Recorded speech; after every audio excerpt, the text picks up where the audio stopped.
Greeting, comrades.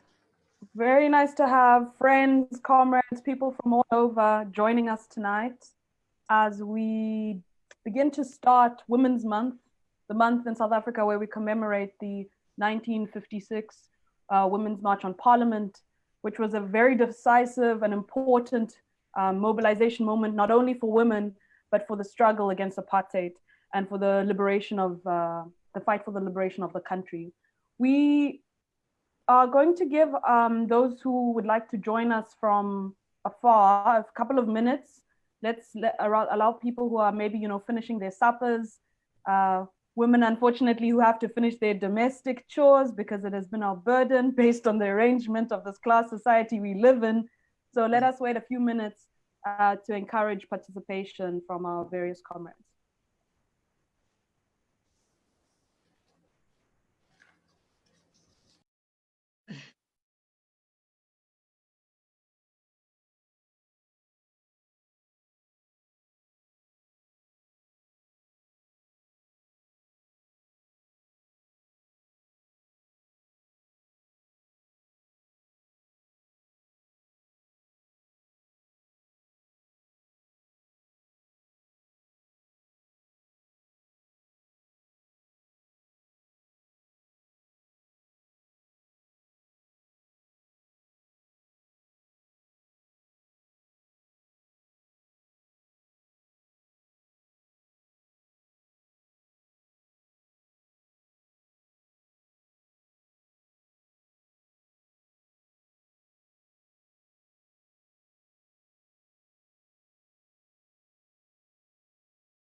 All right, comrades, I think we've given a little bit of time for those who can join to join us.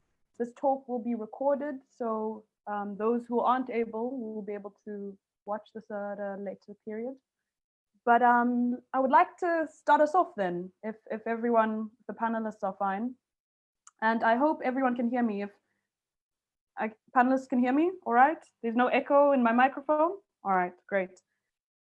So comrades, I want to welcome everyone once again. I'm extremely excited to be amongst some of my favorite women comrades who have been working in different moments, in different times in history to advance not only the women's struggle, but the class struggle that we fit into and that we're working towards. And I think it's extremely important. We decided to start the week off. We will have a later talk and the information will be circulated around it on Tuesday, that's tomorrow, for a talk we'll have on Friday that will also deal with Women's Day specifically. But we found it extremely important to try to tackle the question of women, our emancipation, the ongoing struggles under COVID-19, the deeper history and the deeper structures that keep women oppressed, keep women subjugated a little bit earlier, because many of you know and have attended time and time again various talks that will happen throughout this week that will deal with women finding a place within the current structure of society. The type of line they will advance is what we in our circles call a bourgeois feminist line, where there will be this illusion that if we gain equality with men within the current society, within the current system of oppression, with all its different ethnic prejudices, religious prejudices, spiritual prejudices, sexual prejudices, that somehow if we enter and become equals to men within the structure, we will have achieved some level of freedom, equality, or justice. And for us, coming from a left organization, coming from Marxist, Leninist, revolutionary organizations, we believe that only an advanced class line and understanding that women's emancipation fits within a class struggle against those who dominate and own the means of production, and those of us who are in the majority working, selling our labor, whether in the domestic reproduction of life, whether in the official work domain. It's only once we confront that conflict that we'll start to see us moving closer to genuine equality. So going into this talk, I'm really excited to have comrades who will be talking about their various experiences and analysis of the question of emancipating women. And importantly, we're hoping to advance, even though the talk says women's struggles under COVID-19, we hope to illuminate that in fact it's women's struggles within this class system, and that under COVID-19, we're simply seeing a more exposed or heightened sense of what has been a much deeper, much longer problem in society. So that will be the broad topic we'll try to enter.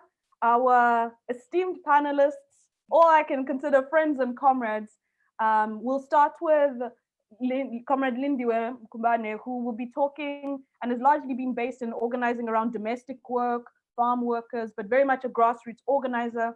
Then second, we'll have Comrade Portia Bopalamo, who has been a union official for many years, working in the National Union of Metal Workers of South Africa, a grassroots organizer, also one of these women who never sleeps because she's constantly doing the backdoor work that allows the organization to move forward.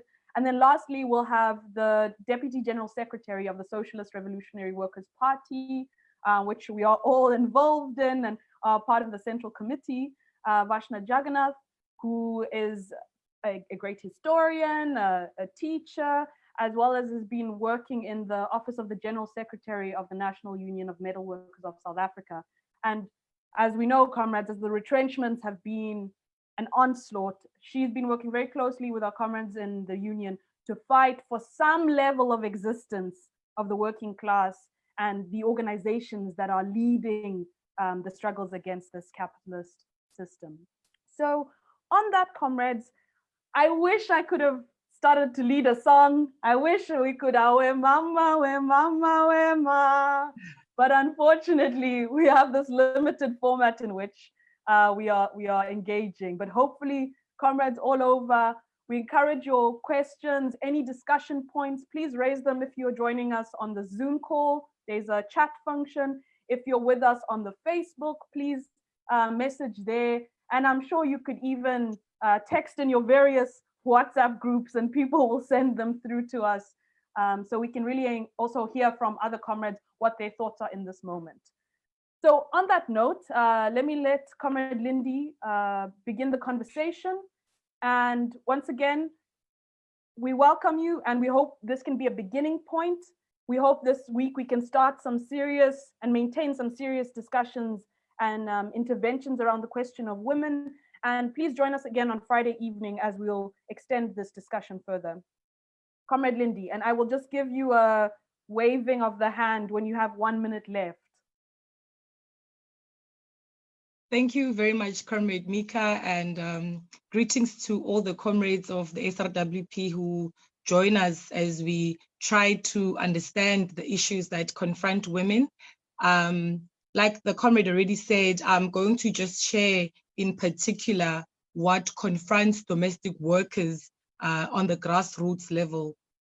I thought it would be important to note that already in February this year, from February to April, we were given the numbers of the workers that were retrenched or workers that lost employment, and that already totaled 3 million.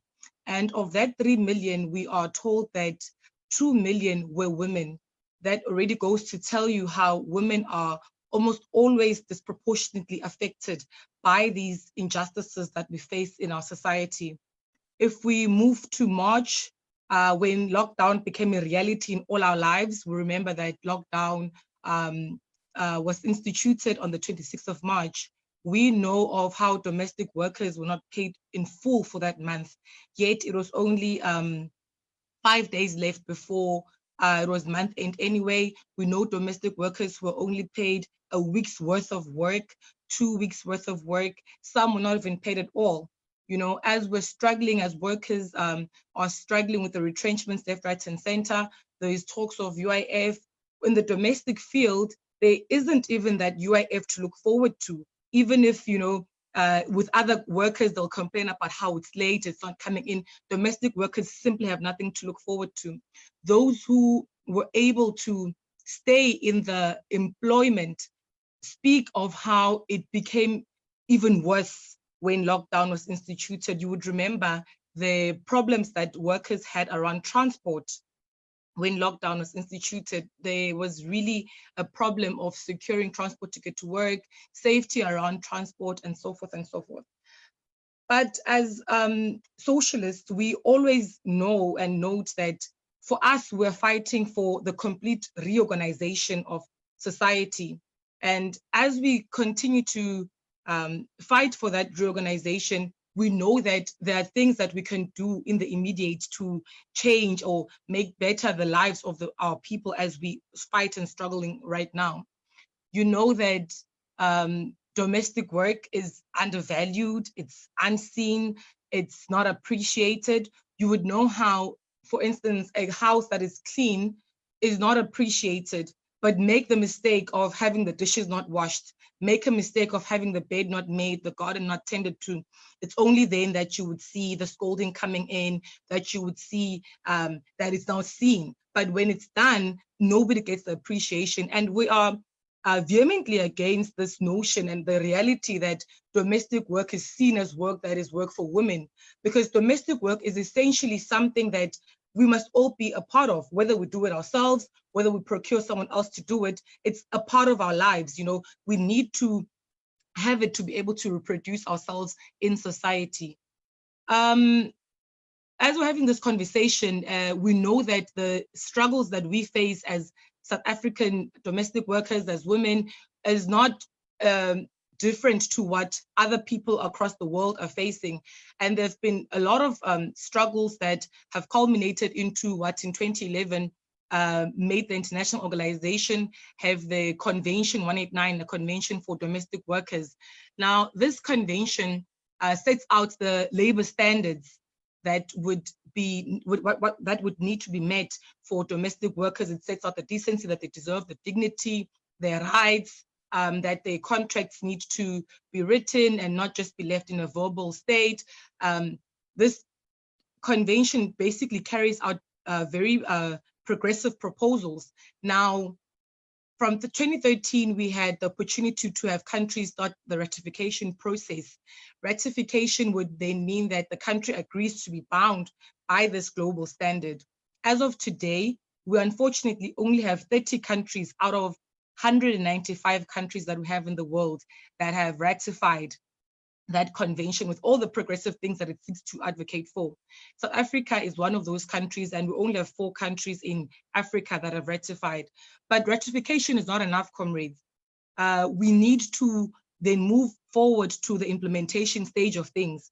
Implementation then entails that we need to, the particular state needs to pass national legislation and policies that would then be in line with that which the convention seeks to achieve. We know very well that South Africa is lacking in that front, because already this year we're in the Constitutional Court, where domestic workers themselves had to drag the South African government to the apex court in the land to fight for their rights. We were in court for the very reason that Section 1 of COIDA excludes domestic workers from being able to claim compensation for injuries, or that they would have sustained at work, or if injuries would have resulted in death, then the dependents can then be able to claim. This was brought forth by the case of Maria Mahlangu, who passed away in 2011. She was working as a domestic worker, and she was tasked with cleaning the top windows of the house. The ladder that she was using was perhaps not stable enough, and then she fell into the pool and subsequently drowned. Now, her daughter Sylvia then wanted to claim compensation, and then she was told that no, it's not possible because domestic workers are not covered by COIDA. Then domestic workers themselves, you know, the people that we often, when we try to grapple with these things, see how they just unfortunately are failing to capture the imagination of South Africans and even the world at large with all the things that they have going on. They themselves, through their initiatives and through the support of other various organizations, were able to take the South African government on to the apex court in the land, and the matter is still ongoing.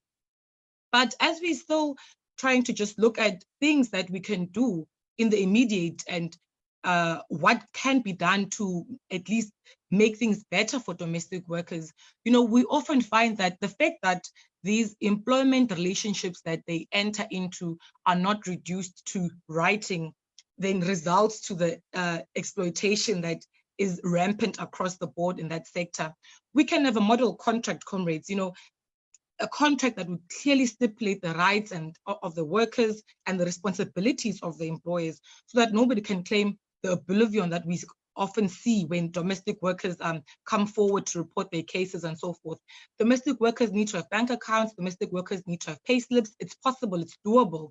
Domestic workers need to have timesheets, you know. Domestic workers need to know when they come into work and when they leave. This can even make them be able to claim for their overtime when they know that they come in at this time and leave at that time. Domestic workers find themselves in these situations that I've just outlined now alone, and they're unable to come forward and report their cases because of fear of reprisals, especially if they're still working for the employer when they want to lodge that particular complaint. So part of what we can do in the immediate is to like ground ourselves in those struggles that they face. You know, it's unfortunate that people that are responsible for us being able to reproduce ourselves, like you said, Comrade Mika, I'm also very much involved with farm workers. Farm workers are also facing the same fate. They're unfortunately not capturing the imagination of the world in a way that they should. These are people that are making sure that you and I can eat. These are people that are making sure that you and I can go to school, that we can have care work. You know, we saw how nurses had to go to work now in the times of COVID, and they all of a sudden didn't have anyone to take care of their offspring because schools were closed. That's where domestic workers come in, because I mean, really, they have a myriad of tasks that they look into in days of work. So like I'd said, we need to ground ourselves in these struggles and make sure that we put these struggles in the place of struggle that it deserves to be in. Another thing that we have seen with domestic workers is how the injuries that they sustain. You know how PPE has become a thing, now with COVID, but PPE has been a thing for domestic workers. We have domestic workers who have been crying about how the harmful detergents and chemicals that they use when they are in the place of employment results in them having burns and rashes, and then they can't continue washing clothes, hand washing, and as such, then they lose employment. They inhale harmful chemicals when they are at work, and the whole PPA thing has been a PPA thing for domestic workers, but because it was domestic workers, again, it failed to capture the imagination of ourselves as people who are advocating for them. So at least if we can just go down to those areas of struggle and make sure that we're with them there. Comrades of Udwosa have been actively fighting, for a number of years now. Another problem that they confront is how, in South Africa, currently we have over 1 million domestic workers, but these are the numbers that I'm relying on prior to the lockdown being instituted. You could find that it's significantly lower now, but with that 1 million, you find that the people that are organizing them have a significantly lower number of membership because it's so difficult to even organize them. They are fragmented, they're isolated, and we need to go and then support these grassroots organizations, your Udwosa, your other leftist organizations that are also down there who are trying to work with domestic workers through and through, the work that has been done by Udwosa, if I may highlight, even now during the time of COVID, these are people who don't really have much. But when the Zimbabwean domestic workers came out crying that, they've been retrenched, there is no food, they are being evicted, they were able to come together and, find food and vouchers and whatnot for those few domestic workers. That tells you that if these people can be supported, if these comrades can be supported, and we all make it our job to be there, a lot can happen, And as I've said that, the fragmentation part is also a part that makes it difficult to work with domestic workers. What we also find, fortunately, as we work with them is that in particular, domestic workers from Zimbabwe and Malawi, they have WhatsApp groups amongst themselves where they're able to support each other, tell each other of employment opportunities, and so on and so forth. And that's where we can also basically come in, to illuminate that space that they've already created themselves and be able to help them as such. And yeah, my chairperson is now reminding me, this conversation can go on and on forever because the things that are happening in this field are so vast. This is something that affects all of us. Domestic work is indispensable to the survival of humanity, but because of time limitations, we'd have to leave it at that. I would like to particularly stress the point of getting involved in the grassroots struggles of domestic workers. Like I said, I want to repeat, it's indispensable. Whether you do it yourself or you procure someone else to do it for you, you have to wash your clothes, you have to eat, you have to have someone to take care of your kids. It's something that makes us who we are. It's something that makes the next person to be able to go out into the economy and participate. And it's equal work, it's decent work that must be respected, that is important, that is not a just by the way thing. It's work and we are here for it. And I'll leave it at that for now. Thank you, Comrade Mika. Thank you, Comrade Lindy. Thank you for that very strong first contribution to the conversation. Let us move to Comrade Portia, who will take us through the next 10 minutes or so. Again, we encourage any questions you have, any elements of Comrade Lindy's contribution that you want to hear more from, please let us know in the chat or in the Facebook.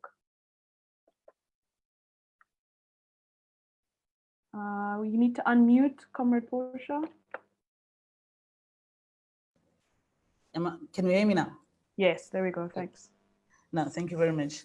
Thank you very much, Comrade Mika. And maybe let me address the excitement which I'm having, obviously, as one of the panelists sitting in today on discussing issues that women are confronted with in South Africa and in the world in particular. you have mentioned, Comrade Mika, in your opening, that obviously I'll be concentrating merely on the question of women who are working, under the environment of the mining or, different workplaces. I must say to you, Comrade Mika, that the issue of the struggle that women are faced with. One, we can talk about COVID-19, but the reality is that all the struggles and everything that has been happening for women, it happened even prior the COVID-19. I think it is imperative that we really need to address or to recognize the fact that, in South Africa, we know of so many cases that has been reported, cases of sexual harassment, cases that are actually never even attended to. Women are not only, failed in workplaces, but women again are being failed by the justice system of this country, the justice system of the world in particular. And, the saddest part of the whole thing is that, this is the very same women that actually have to wake up day in and day out every morning on making sure that before they go to work, they need to prepare their own children. I mean, this is very sad when you know that you not only preparing children before you go to work, you still have to go to the very same environment where you're working, where you have to be exposed to that boss, if one may call, that would expect that, you have to sleep with them before you can even, be considered as the person that would be appointed in terms of the skill or qualification that you have. Women has been so excluded, in the world. They've been excluded in everything that is happening, and it is sad. We know that, the experiences that women are facing is even beyond the statistics of poverty in this lifetime. Rest assured when I tell you, Comrade Mika, that this is, the very same women who have to wake up day in and day out going to work. These are the same women that have to go not only work but to be working and be paid slavery wages that don't even able to maintain their own families. And the little salaries or the little slavery wages in which women are getting from the employment in which they're working, even reside to violence when they get home. You have to go back exactly where you stay, and then you have to discuss the little salary that you earn with your husband, who sometimes don't even understand. And you addressing such frustrations comes to the fact where your husband, your boyfriend, your father, you name it, your uncle, feel that you are undermining them, and then it immediately goes to the crisis where you'd hear that, today, we're sitting with a very huge number of gender-based violence cases that were reported. One might say that, before the lockdown, or should I say before the COVID-19, it was reported that 2,320 cases were reported. This is actually 37% higher than the weekly average of the 87,290 domestic cases reported to the police in 2019. And rest assured when I tell you that these are merely reports which we can confirm that they are not even attended to. And this now comes to the point where you have to ask yourself that, where are we? When are we going to be included, in what is happening? This is the very same women who actually who acquired the same skill as opposed to your male counterparts. This is the same women who are having the same qualification, the same experiences as to those of their own male counterparts. But rest assured when I tell you that the very same women who are actually exposed to the same risk that the male counterparts are exposed to are actually even underpaid. Today, as we're speaking, if one might talk to the crisis which we are faced with in the mining industry, I can tell you that 70%, over 70% of managerial positions, in the mining industry, not only in the mining industry but in public sectors and private sectors as well. 70% of those managerial positions are occupied by male counterparts, and now Now, this is not only about only male. I must be clear that these positions are actually occupied by white male men in this country and in the world in general. And you know, obviously, when you have to look at the statistics in which we are submitting today, you then tend to realize that this now drives us to the question of discrimination. This basically drives us to the question of the issue of equity in the workplace, because clearly if we are not going to be able to address the issue of equity, women are forever going to be in the back seats. And these questions have, been stated. One tried to talk to the issue that, but Portia, how can we even start to talk about, equity in workplaces where else that we do have an act called, we all understand that we've got structures where we need to be engaging with these issues. We've got Employment Equity Act that talks to the issues of discrimination, that talks to the issue of equity in workplaces. But the reality of the matter is the very same structures or the very same act which we are referring to today, women are still excluded from them. If you have to talk about all the structures or committees that we have in different workplaces, rest assured when I tell you that out of 10, only one woman would be part of those particular structures, meaning that the very same person that will be sitting with 9 male in the very same meeting would not be in position to, discuss the frustrations that women are faced with in the work environment. We are talking about women. I know that there was one case that we have to that I personally dealt with in Glencoe, where one of the employee was pregnant, and immediately when one of the employee was pregnant, the matter was reported to the company to say that we have a pregnant woman in the workplace, and then he works obviously under very dangerous conditions. The comrade needed to be changed from where she was situated to at least to be placed in offices to do administration work or do something that would basically develop the very same employee. And unfortunately, the very same issue was not even addressed. The women were expected, as much as Comrade Lindy addressed earlier on, that there is this concept that people are having to say that when you are a woman, you are subjected to have, qualifications of a broom and a stick, where you continuously have to be, moping around because you have to prove yourself as a woman. Because of that issue, this very comrade that was pregnant was forced, under very bad conditions to go and clean offices, of management. But we said, why would be the purpose? I mean, where is going to be development of this particular person? We are talking about a person that is going to be obviously in a workplace for the period of 7 months.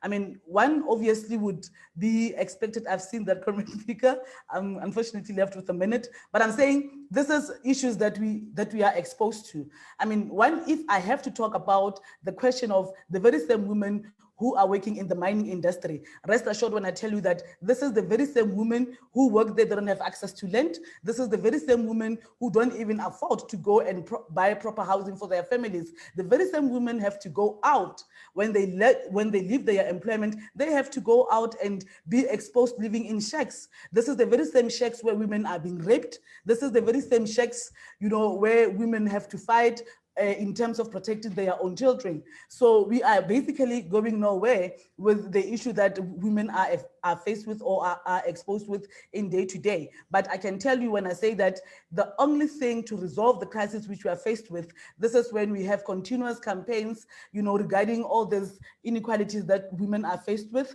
where we have to come up with issues or mobilize ourselves as women on addressing issues that we are mostly worried about in day-to-day issues. But more importantly, we need to continue on liberate, the struggle of women, so that women need to understand that there is no one who can fight for themselves up until they stand on their own 2 feet and fight for the rights for them to be included within society. Thank you very much. Thank you so much, Comrade. And thank you again for wrestling with the very short time space that you have been allotted. Hopefully, this can be a conversation that other comrades will now come to you to really deal with and continue throughout the week and throughout the years. I'll hand over now to Comrade Vashna, who will give us the final input. And then after that, we'll take questions and any kind of discussion points raised from either in the chat on Zoom or on the Facebook. So please be encouraged to engage further some of what Portia has contributed to via the chat group. Comrade Vashna. Thank you, Mika, and Comrade Lindy and Comrade Portia. I think the discussion has been so rich so far. I've taken like tons of notes. So what I would like to do is probably pick through some of the main themes that have arisen from the very real context and of oppression and exploitation that women face in our country, provided both by Comrade Lindy and Comrade Portia in very different work contexts and by very different groups of individuals, some informal labor and some obviously in very precarious labor, in domestic labor, in unrecognized labor. I think one of the key things we have all come to realize is that the oppression of women, and their liberation is not separated to how the working class in general experience oppression, and how the working class people in general, and how the working class in general under capitalism and bourgeois democracy experience both oppression and exploitation. So for example, in 1994, we have got political power, but we have not gotten a structural change in society. And we all know this very well. Political power without deep structural changes in society is completely useless. And we are left with just being able to go once every 4 years and vote for something, and there is no change. The only people that experience change in different ways are the middle classes and the bourgeoisie. They either get richer, different factions, as we can see, or they fight over these things. Right? And what COVID-19 has done, as Comrade Portia has very rightly pointed out, is it's highlighted the fissures, the deep cuts and fissures that we have in our society, not only between classes, but between gender. So we, in all moments of crisis, do this. It's not just now in COVID-19. And I think we, therefore, as communist women, need to ask ourselves, what is the task for us and how it is that we liberate women? Because there are different discussions around how to liberate women. There are different discussions that deal with the exploitation that women face. Some of them only deal with the gender question, right? And that's completely divorced from a class question. So all of a sudden, a working class African woman who's a domestic worker is equal to a middle class or rich white woman who sits in the house, who the working class African domestic woman works for. Now, are we interested in a feminist movement like that? Would our solutions be limited to that? No, it cannot be the case. So I think first and foremost, as communist women, we need to ask, what is our task?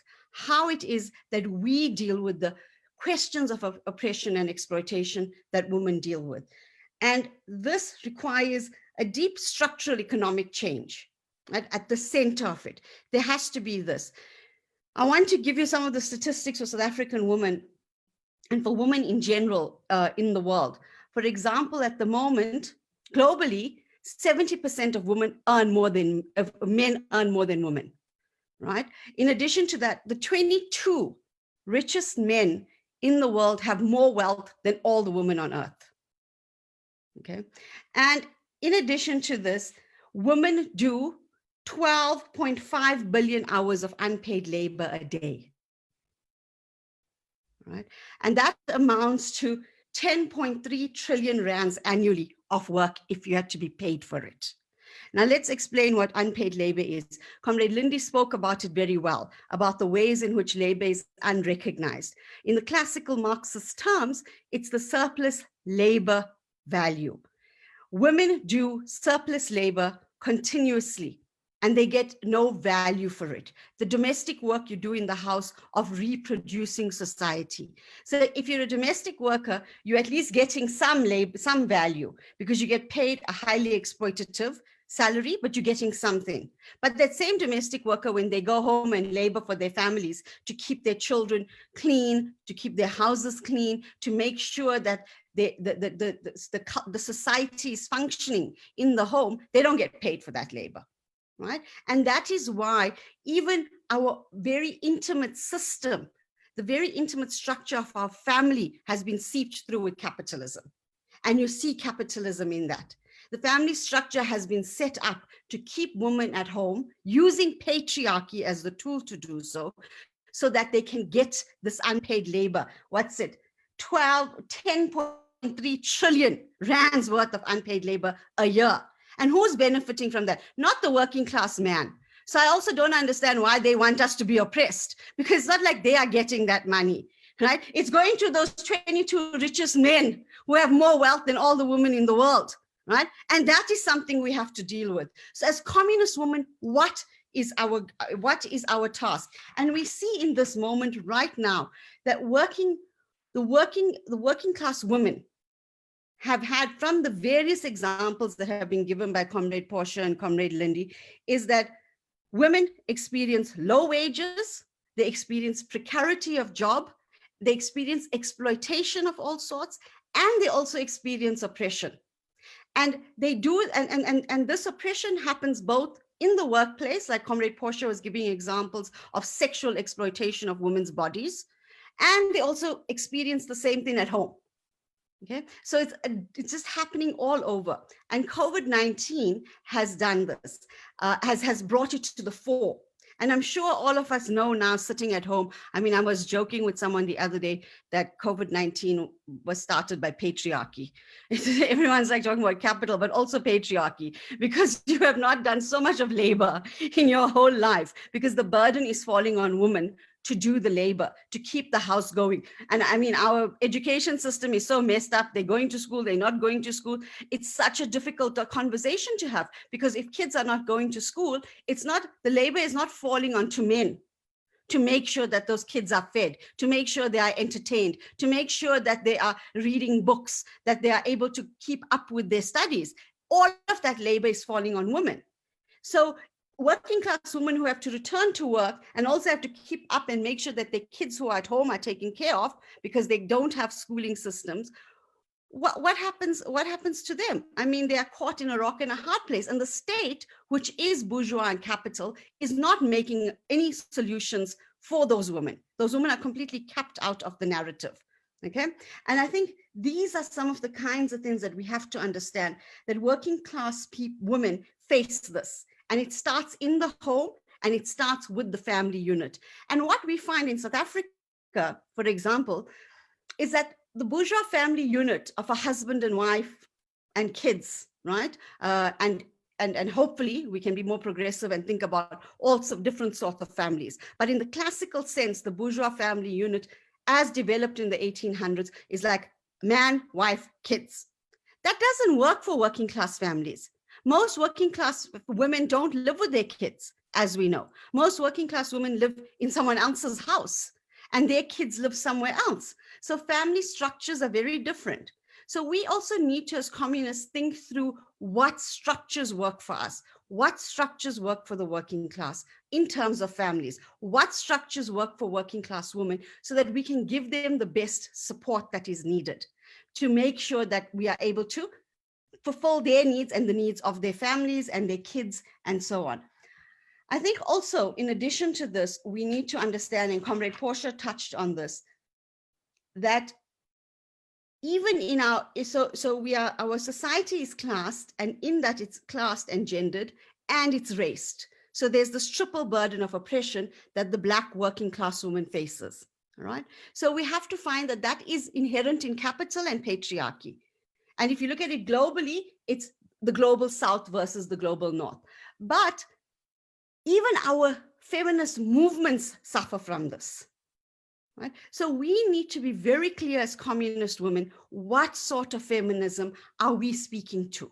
What sort of feminism are we working towards? Because the feminism, for example, if you had to take the ambitions and the desires of white middle-class feminism, for much of the 20th century, their demand was the right to work, to go to work, right? And Bell Hooks puts this very well, the famous feminist theorist from the United States. She says, but for Black women, that was never the demand, because Black women were always working, right? They were working during enslavement, and they've always been working. And working class women have always been working. So as feminists, our demand is not to get into the workplace. We've always been working, domestic workers, whatever. Our demand is for worker rights for women. What are those rights? What are the hours of work? What is the protection for us as women when we are at work? Because we've been working. So we can't always also just think, we need to think through the sort of feminism it is we want to build. We need to take the context seriously. And I think the conversations we are beginning to have now that really give us some texture, because the examples that are provided, the very real examples of exploitation and oppression that women are facing in the workplace, it gives us texture. It gives us an understanding that should inform our program for freedom and liberation for women. Sorry, guys, you know how fast and how much I talk, so my throat is getting dry now. And I think also we have to also understand that the way in which we have to organize, we can't use traditional mechanisms of organizing. For example, Comrade Portia can speak to the fact that the labor movement in the form of the trade union has often been incredibly hostile to women. Okay, and historically this has been the case.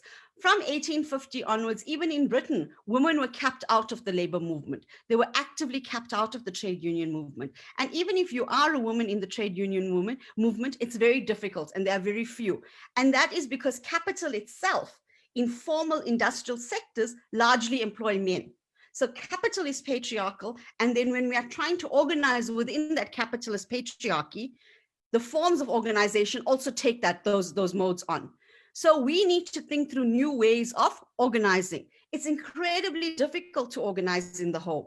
For example, if the work of the home is not seen as labor, how then do you begin to organize, right? Because it's just seen as your own private work. It's not a societal problem. It's not a societal issue.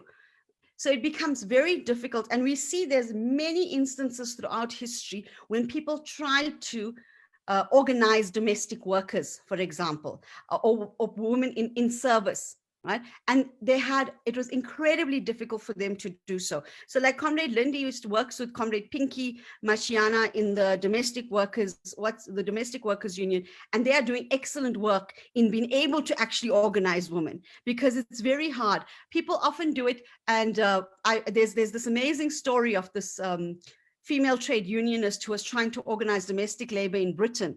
And for 5 years she tried, but it was very hard because you move, the precariousness of your labor is hard. Also, where do you have meetings? In a factory, in a formal industrial sector, you have your meetings on the factory floor.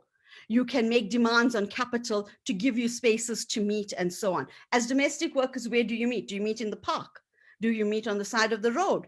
So these are very real questions, and people aren't willing to invest in that because they don't even recognize it as labor. And unfortunately, most of the left has been dominated by men, even the left politics, even the communist politics, and they don't take outside of formal industrial labor, they don't take it seriously. So women have often been left out of those organizations and those sectors. And we know this. I mean, our sort of discussions amongst women leaders in the Central Committee began with these issues and with these questions, even in our own organization. So I think that is also something we need to think through. How do we begin to organize women who are working? How do we begin to tap into those organizations? You find that especially in shack dwellers movements, in issues to do with home, women are the main organizers there.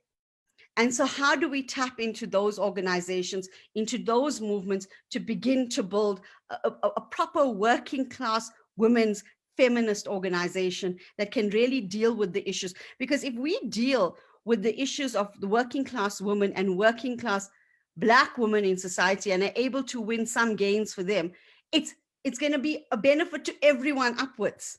It's not like it's only a benefit for them. It's going to be a benefit for all of society because they are the most oppressed in society. So if we can make benefits for them, everyone in society will benefit. And I often find it so difficult that this is not accepted by many of our male comrades. It's not accepted by many people on the left that the advancement and upliftment of working class Black women would mean the advancement and upliftment of everyone in society. And so I think that is also something we need to speak to. And I think Also, another key point I wanted to point out is that now during COVID, we need to understand that even some of the gains we have made, there's going to be a huge rollback on that. Throughout history, whenever there's crisis, women come to the fore, they take the lead in taking care of things. But the minute that crisis is over, there's a rollback on women's rights. Because, for example, we're going to find a job loss bloodbath. Who are going to be the first people to be fired to make sure men have jobs? It's going to be women. Women's jobs are always precarious. So those are the first jobs to go. That's why you see the statistic Comrade Lindy gave us of 3 million people, and 2 million of that 3 million are women. So we need to right now, in this moment, think through some of what it is we are going to need to do in terms of being able to mobilize, organize, and make sure that we come up with a program that's not just about rhetoric, that's not just about the sort of spectacle of organizing, that we come up with something that can really think through how it is we change society. And it has to be all rounded. There has to be a deep structural change, because no matter how much we talk about women being independent, no matter how many times we're allowed to put an X at some box somewhere, it's not going to change our condition of oppression, because we have no power in society. We have no economic power in society, like the working class in general. So I think we need to get together and unite across gender as working class people, as workers together, and unite to be able to uplift us. Because if we don't do that, we're going to be stuck with the same problems, just repeating itself in different fashions and different models going forward. Thank you, Mika. I think I'll leave it there for now, and then we can have questions. Thank you so much to all of you, comrades. Extremely important issues raised, covering such a broad spectrum of elements that we all are trying to deal with, that, as per usual, we know women are like octopi, busy using different arms to fry the pan, to change the baby's nappy, to sign the checks, to all sorts of issues. So very appreciative of all your different contributions. So we actually have an array, a whole bunch of questions, many questions. So those who are with us, who are on the Facebook or on the Zoom, do feel free to add any additional questions or comments that you want to share with the group. But I will go, I think we have grouped actually both questions directed at individual panelists as well as broader questions. So I'll start with the ones that kind of cover or are pointed at specific individuals. So Lindy, the first group of questions, you have about 3 questions, but they're all very interlinked, where if I can just read them out to you. Yes, Vash? Check how much time we have so we know when we're answering how long to go on for and not. Sure. So we were thinking to try to end actually a little bit sooner, closer to 8, but I think given that we waited a bit for people to start, let's go up until 20 past 8, just to give maybe 2-3 minutes per chunk of questions to respond to that. And I think based on the questions I currently have, we'll probably have 4 rounds of questions. Let me give you each a set of questions to deal with, and deal with the ones you think are most relevant and important, as well as a general group of questions at the end that you can all answer as a group, if that sounds okay. All right. So Lindy, the first set of questions that were given for you was, what are the challenges in organizing domestic workers? And what are some of the steps we can do to eliminate the barriers to organizing the sector? I'm asking because domestic workers are not working in one place. They are scattered, working in different people's homes. So how do we confront this? And a question linked to this was saying, how do we also organize women in the informal sector, such as vendors and hawkers, who are also dependent on moving around and don't have a central way of organizing? So that was question 1, essentially. Then question 2 was, what are the challenges experienced by migrant domestic workers? And how can we also organize to better help them? I think they're thinking about the example you gave around the social solidarity. And then the last one is, how is domestic work is not only for women? How is this idea being perpetuated in current gender relationships? And what can women do to organize, or all of us do to organize? Because we know very well men are the equal, if not dominant, perpetuators of these things. How can we organize against unequal power relationships? So some big, strong questions, but the first dealing with how do we organize people not in the traditional workplace setting? What are some of the experiences of migrant domestic workers? And how can we fight to perpetuate the ideas that make domestic work the burden of women? Thank you, Comrade Mika. Thank you for those questions. And like you have said, they are very much interlinked. When it comes to the issue of organizing, I think Comrade Vashna touched on it beautifully when she spoke about how in Britain there was a comrade who struggled for 5 years to organize domestic workers. It still is the case even here today. And I think part of that is because, like she said, we don't recognize the home as a workplace.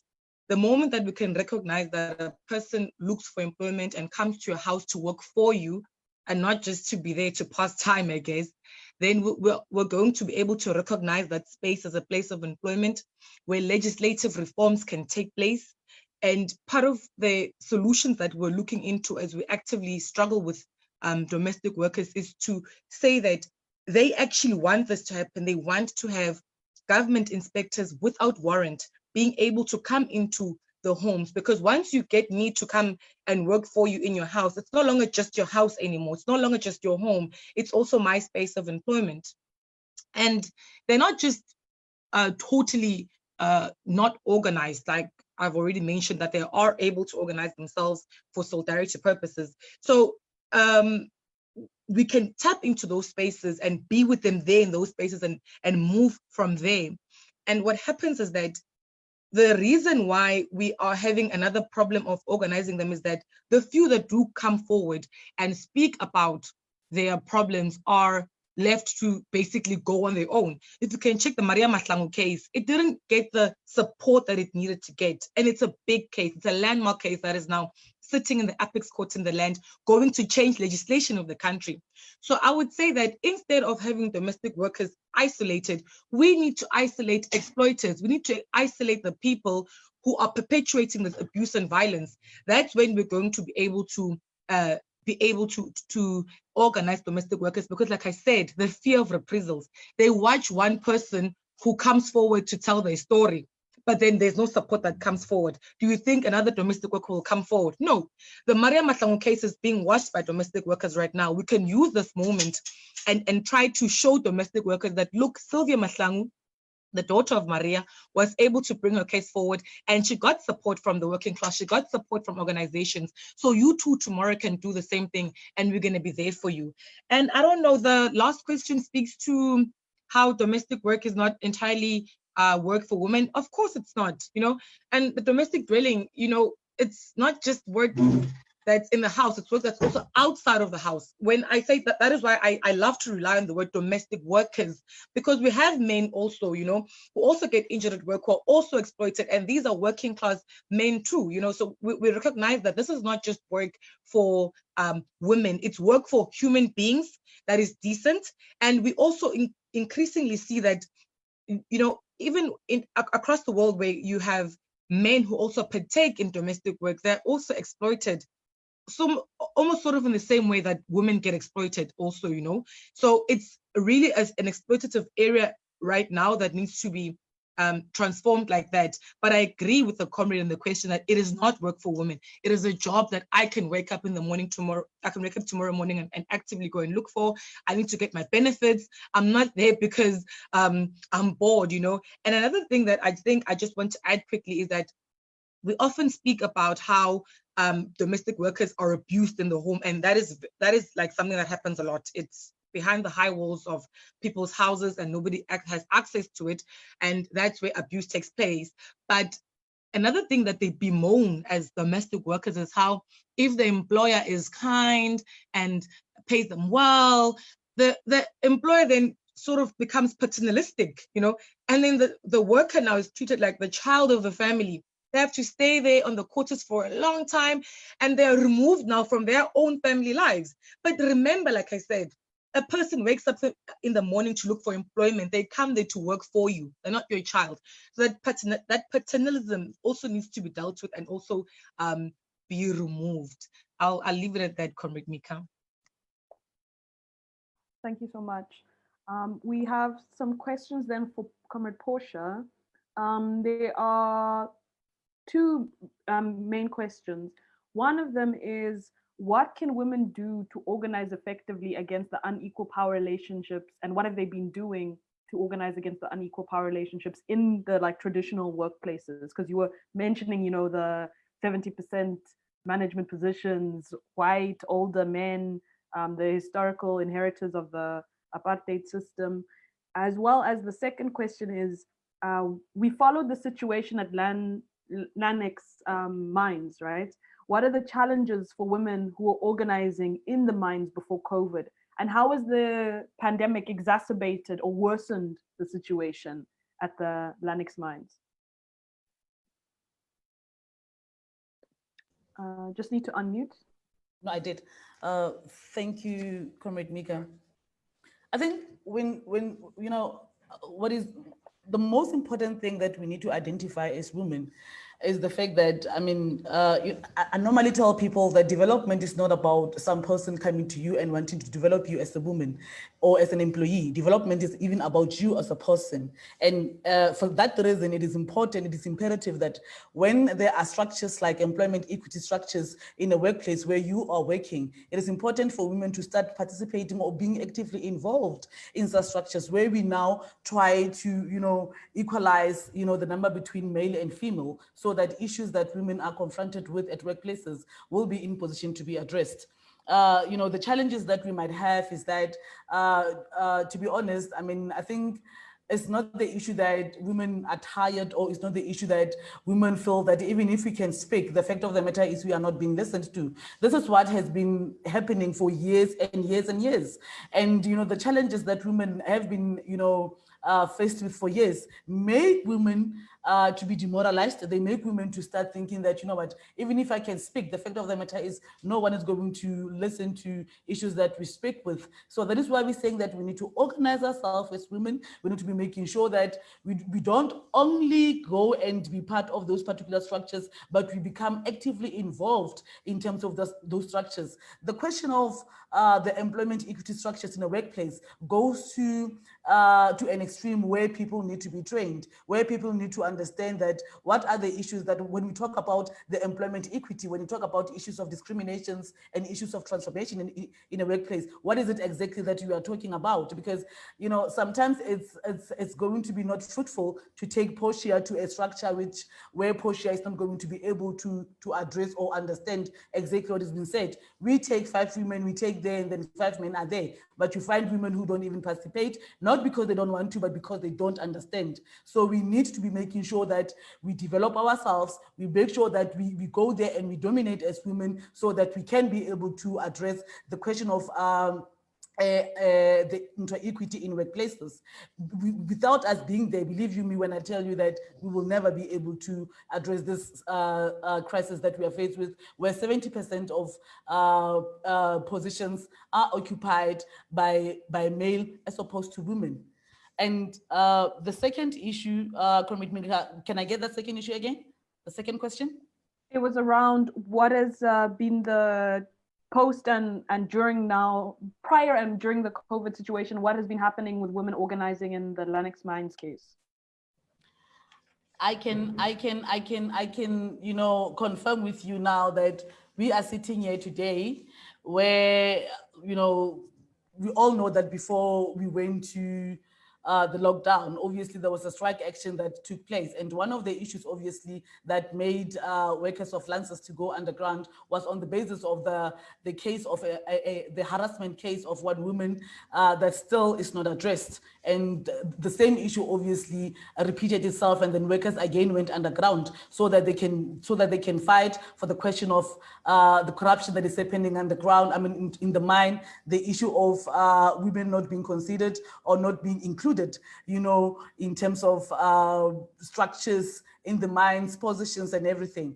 Today, as we speak, I'm telling you, we are sitting with a situation where we are dealing with the Section 189, and the whole number of people that participated on a strike action has been dismissed on the basis that the company is actually now contemplating on retrenching those, and others were dismissed on the basis that they participated on a strike action. This now takes you back to the issue that while people go out and announce and fight for their rights, companies obviously come and say that, you know what, we are going to dismiss a whole lot of you, and you're going to be making sure that you are going to go back to your homes without salaries.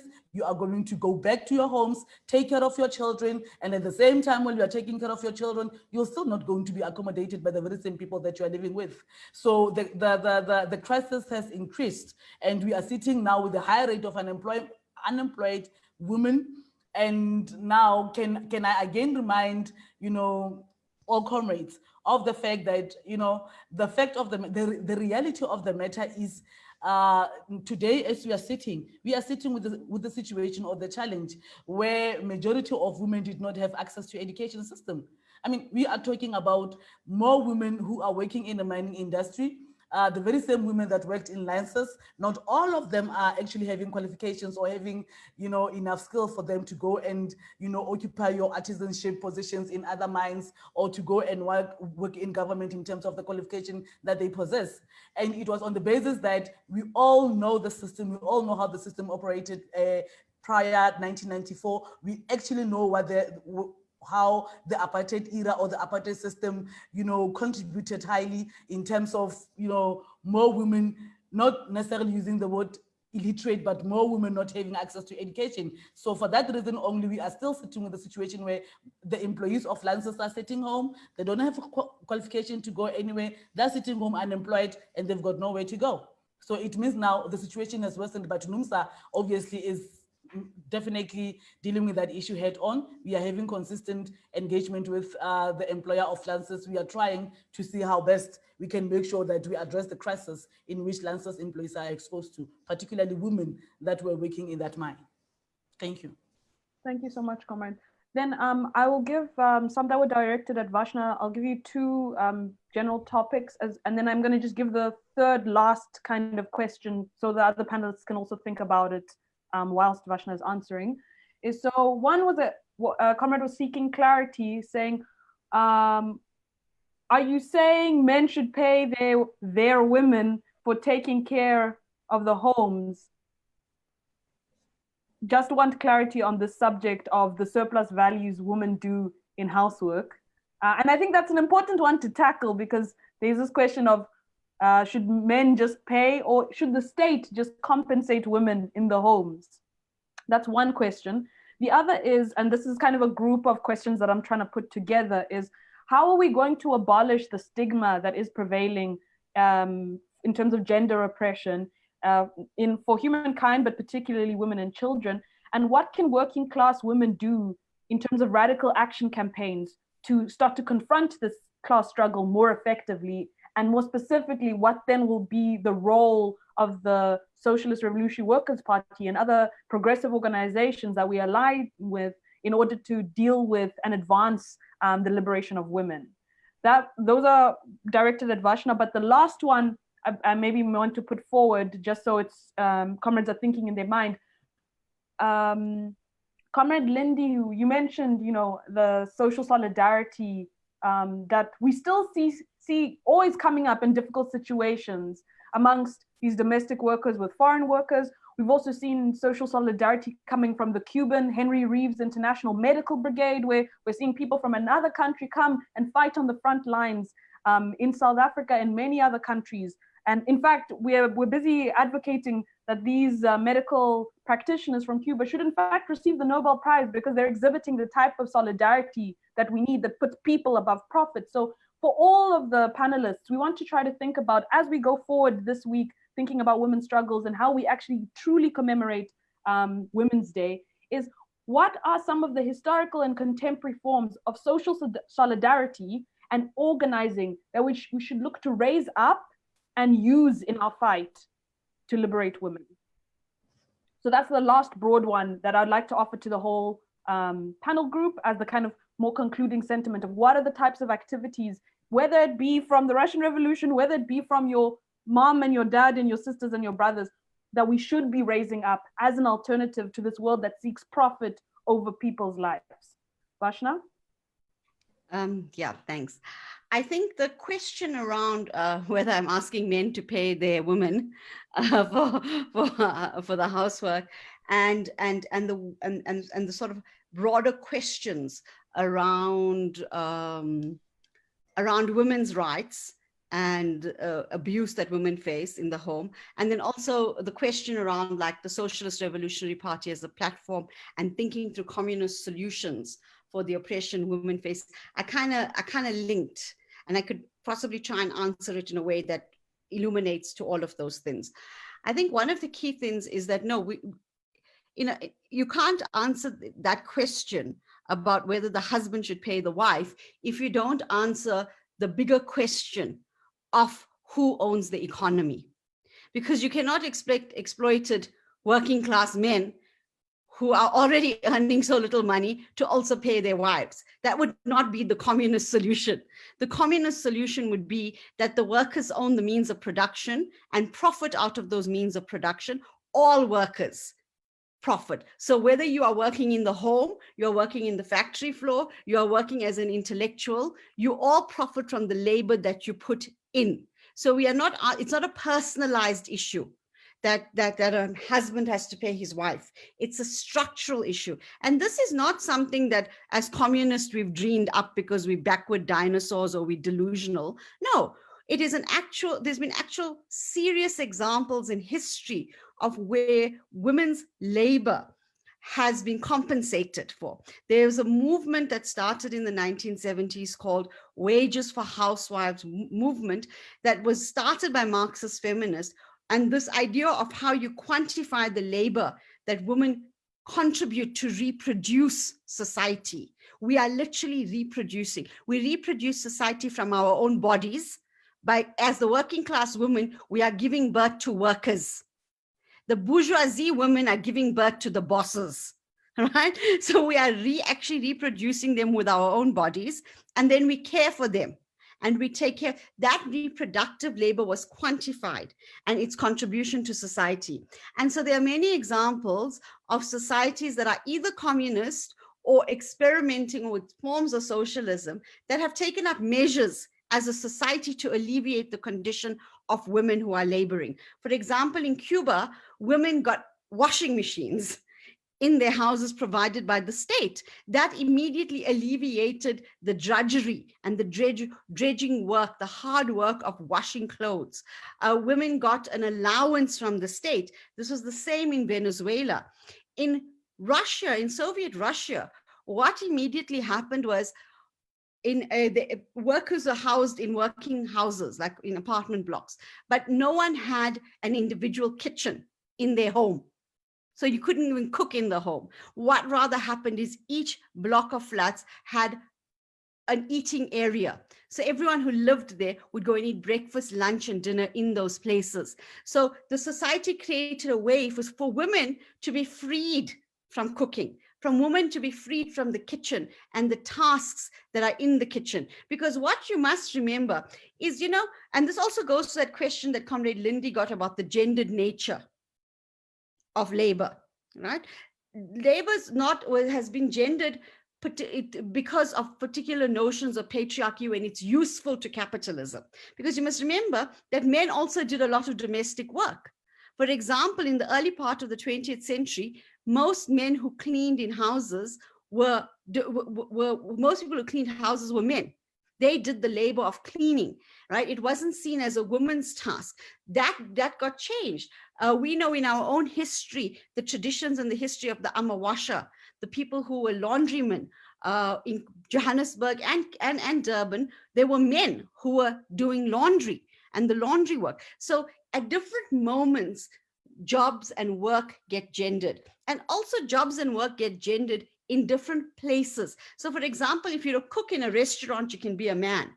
But to cook at home, it's the woman's job. But it's the same job, right? So what happens is we need to change how we see work, how we see labor, but also to understand that there are different ways in which we can actually put things into place in society that alleviate the condition of the working class. Women now today, we mustn't ever think that capitalism gave us our rights under liberal bourgeoisie democracy because they liked us, because they thought, oh, shame, women are so oppressed. No, they gave it to us because they found that we now are a better class to exploit because we cost less than men. So then they went to us. So all of a sudden you find being in a factory, now you can be a woman factory worker and make cars, but they'll still pay you less than the male worker. So capitalism didn't do that because they wanted to free women, no matter what their rhetoric is. They did it because it was a new source of labor that was cheaper. That is how come women become domestic workers, because they are cheaper to employ than male domestic workers, right? And this is something we also need to consider. And that it is labor that we need to tackle.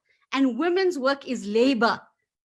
And I'm not asking a husband to pay for that. Capitalists must pay for it. People who own the means of production must pay for that labor. And in a socialist society, the state would own the means of production and the working class will own the means of production, and they will decide how that is distributed. So in Russia, when you were a working woman working in a factory, you didn't have to come home and slave in the kitchen and cook and do all that work. It was taken care of you because society understood it needed to invest in you, because it was trying to free you from exploitation.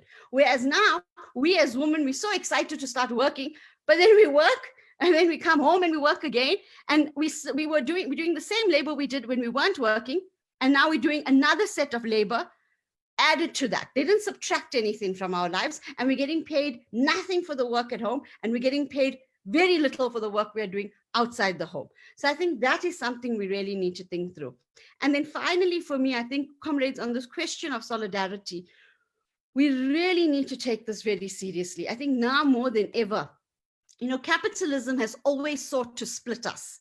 And this discussion we are having right now about gender is a classic way in how it splits the working class.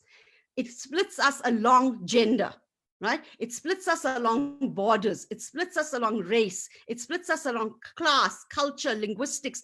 It's always splitting us. So COVID-19 and this social distancing kind of stuff that we have to do, weirdly enough, fits capitalist needs so well.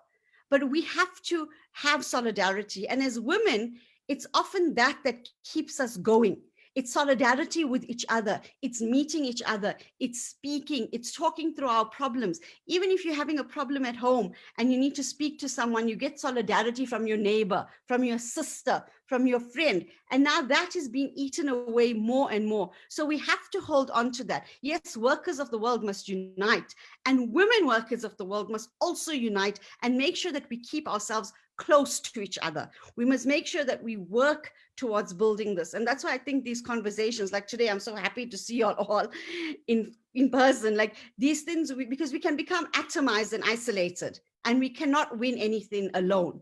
We have to win together. So we have to build together. And capitalism is doing fine with this. They have their solutions. We have to now think through what it is we are going to be able to do, even in our exhausted state, how it is. And we must remember, comrades, that we are going through a crisis, but there's often crises in history. There's crises all the time. During the Russian Revolution, there was a World War I that was happening. The revolution was won on the backs of World War I, which was a devastating war that lasted 4 years. And you didn't have time to organize, but people were organizing. People were coming together. They were mobilizing under very difficult, highly oppressive conditions. If we take our own history, women were organizing. I mean, if you look at the ways in which the trade unions that we work closely with, like FAO and so on, women leaders were key in that. And this was at a time of great state repression. We don't have that state repression yet. It might still be coming, like it has in Zimbabwe, but we need to think through how it is we are going to mobilize and organize. We cannot be scared, and we cannot remain scared. We have to think through new ways. Yes, we might not be able to meet and sing and lead each other in song and use the picket line or protest, but we need to think through new ways of having solidarity and still working slowly, inch by inch, to build the movement. There's no quick gains. We need to build it from below, and we need to build it strong and with deep foundations, and it's continuous labor. Thank you. Thank you so much, Vash. Comrade Lindy, or actually let's start because Lindy started, she'll end with us. So Comrade Portia, any final sentiments about the kind of solidarity and organizing we can do and we can look for in this very dark hour for humanity and for women in particular? Yeah, Comrade, I think Comrade Vashna actually touched, a lot in terms of what is expected of us women in this country and in the world in particular. Comrade, I think it is important that as women, we need to reorganize ourselves on making sure that we meet as much as possible to discuss the crisis in which we are faced with as women, on making sure that, Comrade Linda earlier on, said the most interesting topic to say that right now women has been highly isolated on everything. We have been excluded on everything, being as it may, salaries and everything. But now the major thing that we need to be concentrating on is to say we have to as women collectively fight and organize ourselves in terms of fighting against on managing or organizing ourselves to fight, this issue of exploitation. We must be concentrating on talking about the exclusion of exploitation as opposed to how women are excluded on everything. So I'm saying, I think if we are going to organize ourselves on making sure that we meet as often as possible. I mean, I know that one can say, but we have so many women movements, so many women organizations where women are meeting, but nothing is happening. I'm saying, as communists, it is important to understand and to recognize the fact that we cannot be tired in terms of organizing ourselves as women. We must organize ourselves. We must make sure that we fight up until we get included. Thank you so much. Thank you so much, Comrade Portia. Lindy, any final sentiments around this question of social solidarity and organizing in the fight against capitalism and for the liberation of women and humanity at large? Yeah, as a parting shot, Comrade Mika, I think I would just say something I think that you also often like to say is that we obviously need to unite and we need to identify the enemy. I think part of our problem is we've forgotten who is the enemy and who we're struggling against and fighting against. That is why you have workers of South Africa fighting against workers of Zimbabwe and so on and so forth. We need to find a reason or we need to find the things that unite us and just park the things that divide us and just work with that, because without us uniting, I don't see us going anywhere. In the days of apartheid, it was clear that the enemy was white. That was what everyone was fighting against. But today, we're fighting against each other. We've not identified and consolidated against the enemy, and that enemy is capital. And we all need to unite all our forces. All the working class must fight against capital. And that is how all these battles are going to be won. I think that's what I can leave as a parting shot. Thank you so much, Comrade. On that note, I would like to thank everyone who joined us. Unfortunately, some questions started trickling in now, but not all questions could be answered. But just so you panelists know, we had comments coming from Kenya, we had comments coming from Venezuela. So people have been very encouraged to join us, and we really appreciate everyone who gave us very rich questions and very dynamic contributions by the panelists. And comrades, the struggle is long, and Portia's identified that apparently we can't even allow ourselves to get tired. But if we continue to build this kind of solidarity, if we continue to reach out to one another, even in these very difficult times, we see how very important it is to sustain one another by communicating our ideas, communicating our passions. And we hope that everyone who's joined us now can also join us on Friday. We're going to continue this conversation at 7 p.m. on Friday, same place, same time, with other leaders in the Socialist Revolutionary Workers' Party who want to also help us to think how we deepen the struggle of women and of the working class, because ultimately our enemy is capital. So on that note, comrade, I want to thank everyone. Hope we have a good evening. A luta continua, but let it not be without women, because there's no true revolution without the liberation of women. Thank you, comrades.